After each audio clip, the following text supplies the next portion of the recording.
Hello, I'm Jashikins, and welcome to another episode of Jash Reads. Today we are going to be continuing reading Animorphs number 12, The Reaction by K.A. Applegate. Just notice this thing on my forehead is lar- larger than I thought. That just something on my head I picked and ta-da! But yeah,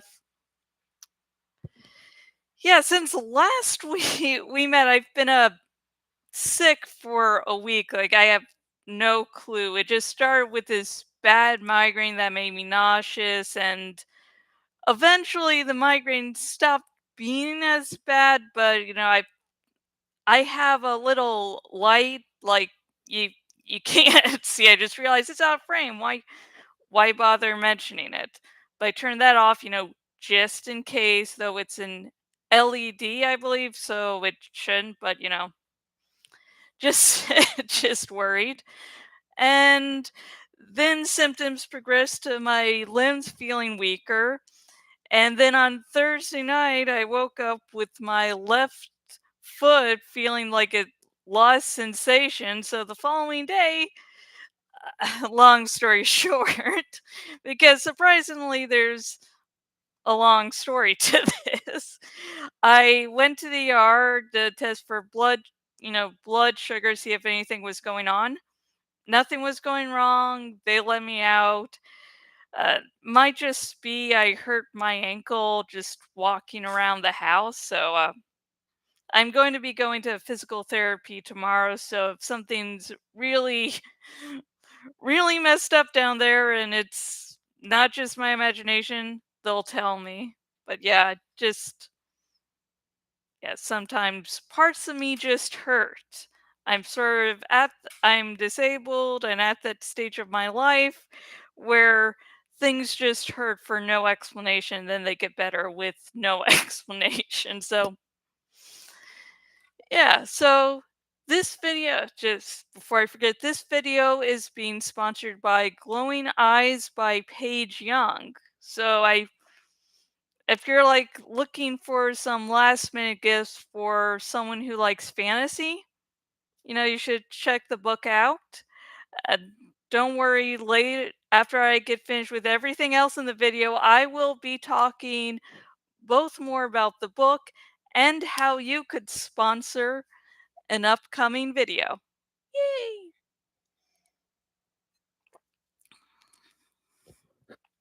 So, we're going to be reading chapter 4, where only happy things happen.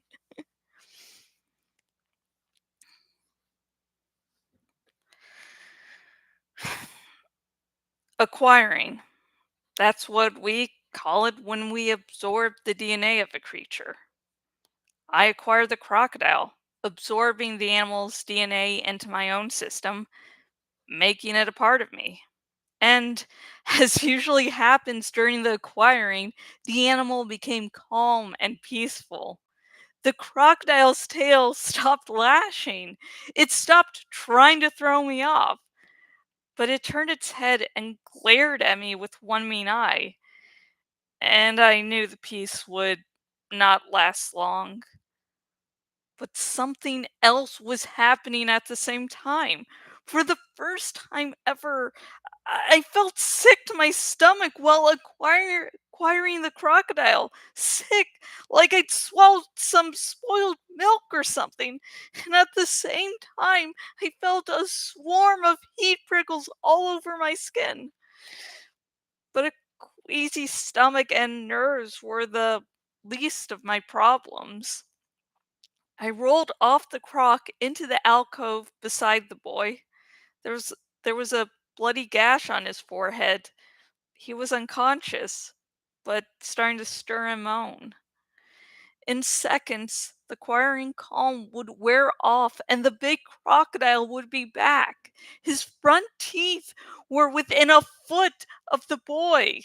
From up above, I could hear shouts and cries. People were rushing to help, but they wouldn't arrive in time. They couldn't even see us in the shelter of the alcove. Okay, Rachel, I whispered. Focus. Do this fast. I felt the changes begin almost immediately, and I saw them happen. I saw the skin on my arms turn a yellowish green, then a darker, almost black green. My skin began to crack. You know how the bottom of a dried out lake looks? Where the mud cracks and forms big, irregular patches? That was my skin.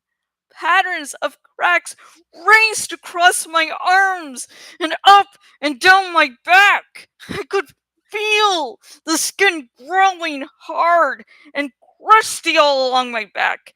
It was softer, but still stiff all down my front. It didn't hurt. Morphine never really hurts. But there were still things I could feel. The thickening, hardening, and cracking of my skin. The way my spine stretched and stretched longer and longer, making little strained bungee cord noises. The shortening of my arms and legs. My legs quickly grew so short I couldn't stand any longer. I fell forward, face down in the sand. The big crocodile was staring at me now rather than the little boy. The little boy was coming too. His eyes fluttered. He moved his hands and legs, and as he moved, I could see the big crocodile's eyes focus back on him, back on his prey. Then my face bulged out and out and out like some awful pimple. My teeth and gums itched incredibly as new teeth appeared and old teeth grew long. Soon I could see my own green, scaly snout pushing out ahead of me. It was unbelievably long, and already I could sense the incredible power of those jaws. Okay, Rachel, get ready, I warned myself.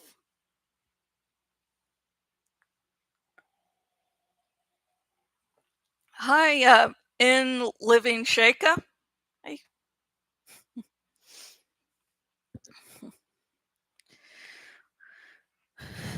I knew what was coming next. As the physical changes were completed, the crocodile mind would appear. It's part of morphine. The mind and instincts of the animal exist right along with your own mind and thoughts. And sometimes they can be terribly hard to control. Sometimes control is almost impossible. The crocodile brain didn't rush at me. It didn't do anything quickly. It was slow. So slow. But it was slow the way a super tanker may be moving slowly, but still be impossible to stop. It rolled toward me, utter simplicity, no complex thoughts, no doubts, just hunger, only hunger.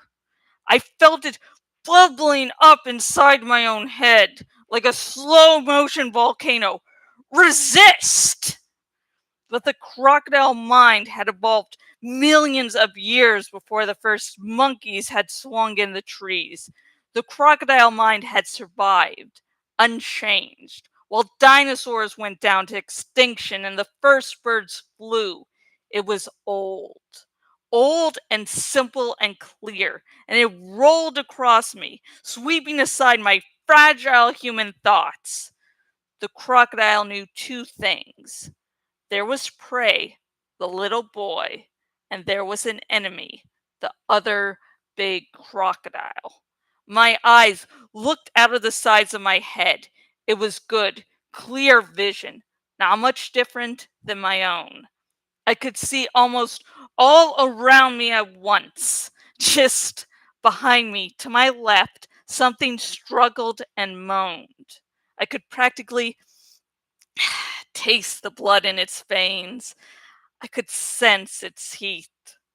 Just ahead of me was a big male crocodile, just like me. He was stalking the same prey.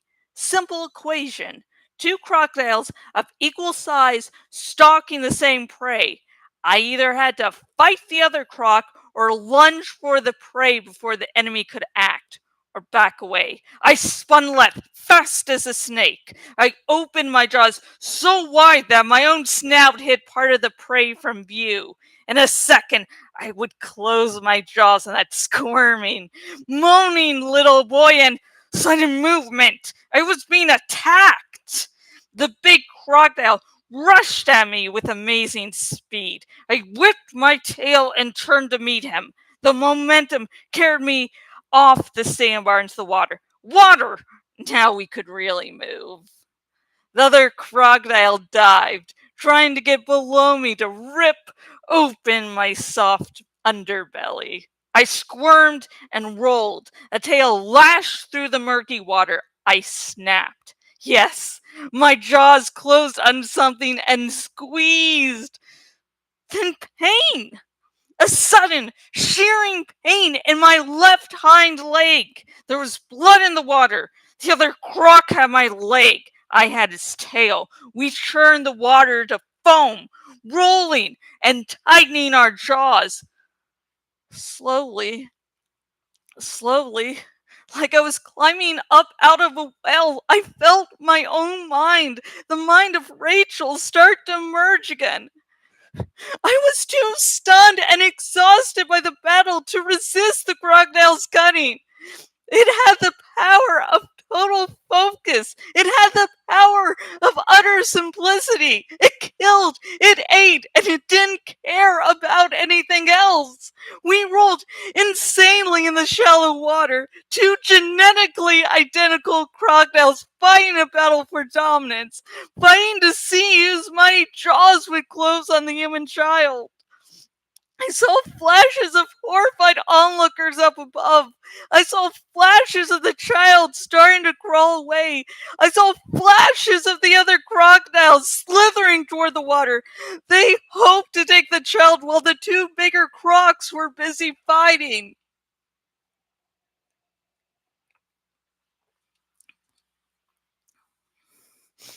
I needed to win this fight to stay alive, and I needed to do it quickly to save the little boy. I did the thing the crocodile couldn't do very well. I thought. I used my intelligence. I let go of the tail at the same second I pulled my hind leg forward with all my strength. It was a slingshot effect. The enemy crocodile shot backward. I saw his pale belly go by, and I struck hard and fast. He rolled away, defeated. I slewed to my right, cutting off the crocodiles who were heading for the boy. Then I raced for the sand and motored up into the alcove, out of sight of the crowd above. The boy backed away in terror. I had no choice. I had to take a chance. I spoke to the little boy in thought speak. Hey kid, I'm the good crocodile, all right? Climb on my back. Fortunately, he was a cool little kid, small enough not to question the fact that a crocodile was talking to him. He climbed on my back like I was a pony. I slithered to the water and carried him across to the pile of fake rocks where he could climb to safety. Crocodiles can do lots of things, but they can't climb. I raced back to the alcove and morphed back to human just as half a dozen zoo trainers armed with tranquilizer dart rifles and nets came rushing in. The kid was safe. I was safe. Even the big croc was okay after some surgery. So, all in all, it turned out to be a pretty cool field trip. And we never did have to hear Cassie's mom give her presentation.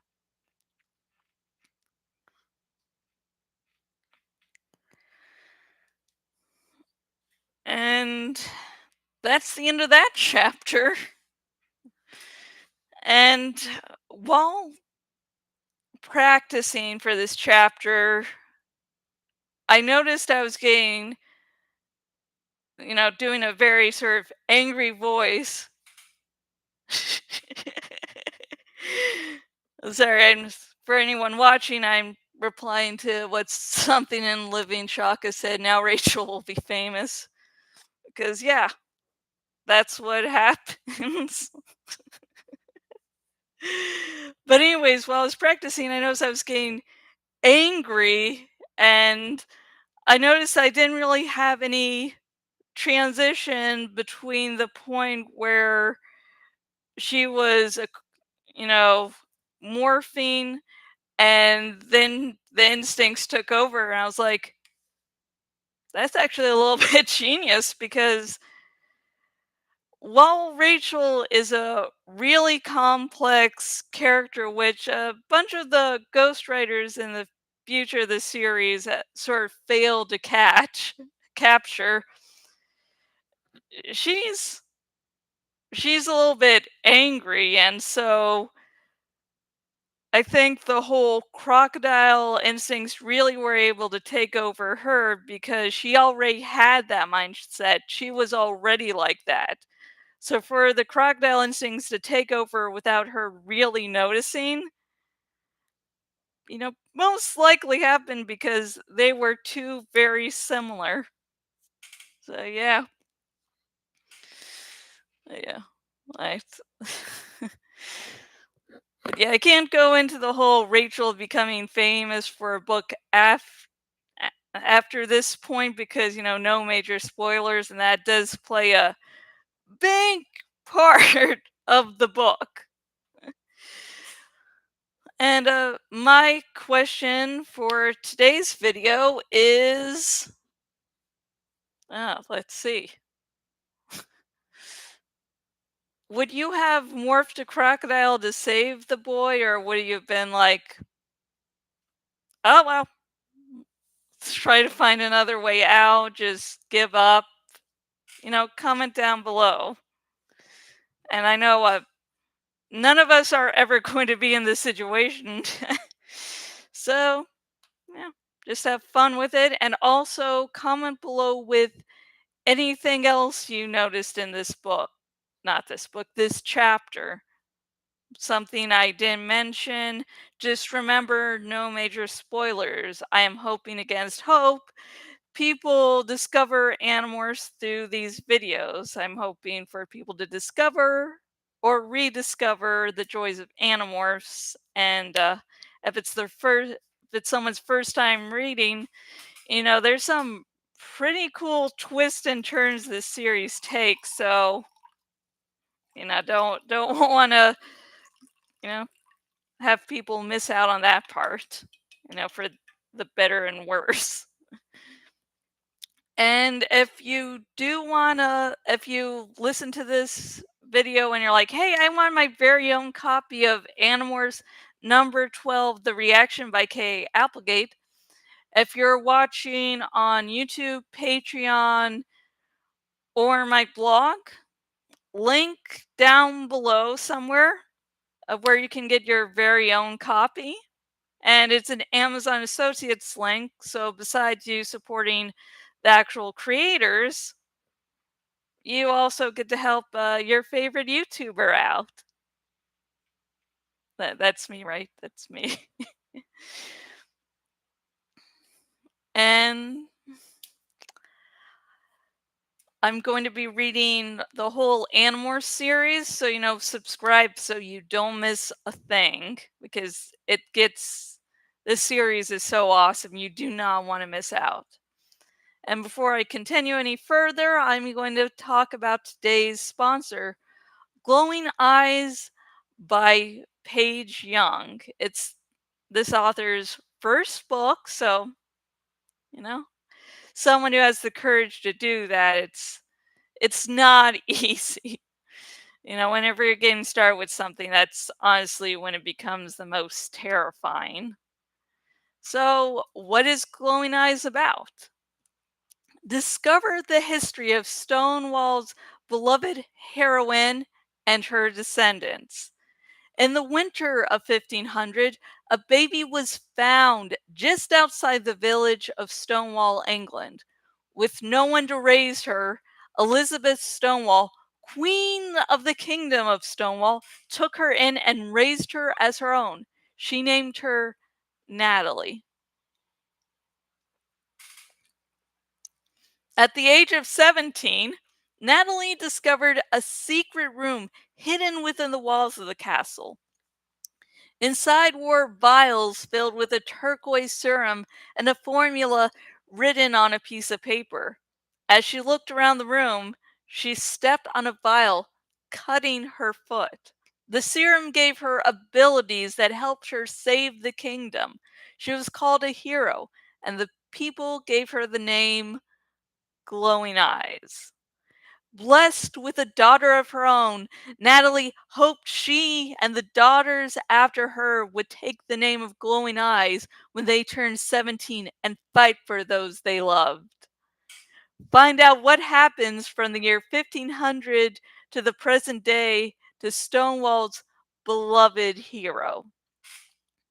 And if that caught your interest, a link to buy the book, if you're watching on YouTube or Patreon, down below. And if you're watching on Patreon, I think links up above my no might be no God.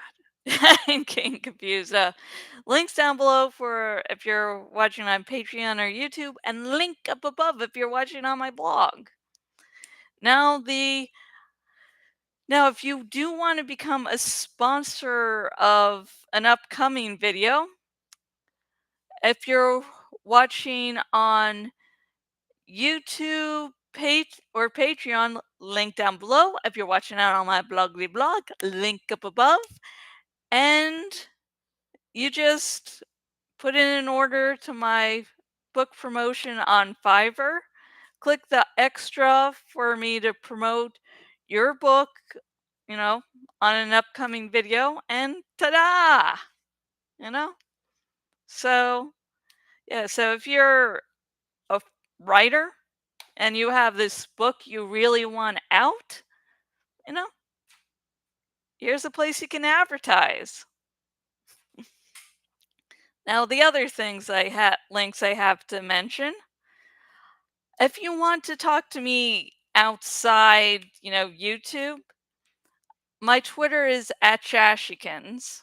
And all the links I'll be mentioning from here on out are down below if you're watching on YouTube. And, let's talk about Animorphs. But while I have the no big spoilers for this channel, I don't have that same rule on Twitter. So if you don't want me to spoil anything, mention, no spoilers, maybe even say where in the series you are so I know what not to say. Also, as I mentioned, Patreon. If you're like, hey, how can I've been a fan of yours for a while, and I do have some money I can spend on something fun. Ta-da! I have a Patreon. Here, help me out. And I, besides reviewing, critiquing others' works, with Jash Read series, I, both read and critique or talk about whatever. I also am releasing original books of my own. First up is Kafka's Men. It's a grimdark superhero reverse harem series. And I'm getting very close to finishing the book, like writing it. Like then comes a little bit of editing. And so yeah, it does have some adult content in it. So if you're while I only want adults watching this, if you're younger, yeah, don't. And also, I have a Kindle Vella series. Now, Kindle Vella is only available in the US, so I'm going every now and again, after the appropriate times passed, because you can release your Kindle Vella stories onto like Kindle. You just have to wait a certain amount of time, and there's certain rules for that.